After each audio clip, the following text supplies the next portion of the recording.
Dinayo pa ng Department of Health ang isa sa mga liblib na barangay sa Pangasinan. Dito, itinuro ang wastong oral health care sa mga residente sa naturang isla. Si Ricky Kasipit na Radyo Pilipinas Sagupan para sa Balitang Pambansa.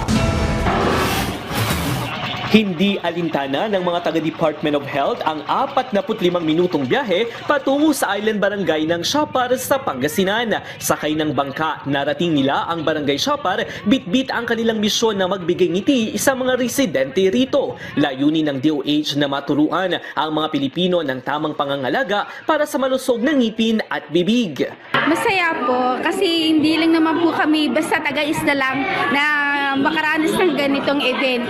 Kasi magagamit din po namin dito sa kalugusugan namin. Kahit po mahirap pumunta dito sa isla namin, pinilit po na niyong pumunta. Positibo naman ang DOH Region 1 na sa pamamagitan ng pamilya, una kong dentista, ngiting 70-20 ay makakamit ang pagkakaroon ng 20 matitibay na ngipin ng bawat Pilipino hanggang pagsapit nila ng edad na 70. We hope that through this activity, oral health will be a priority of the residents of not only of Siapar but of Anda, Pangasinan. Nagpasalamat naman ang lokal na pamahalaan sa hatid na tulong ng DOH sa mga kababayan sa isla na hirap makakuha ng maayos na oral healthcare services. Mula sa Radyo Pilipinas Dagupan, Ricky Kasipit para sa Balitang Pambansa.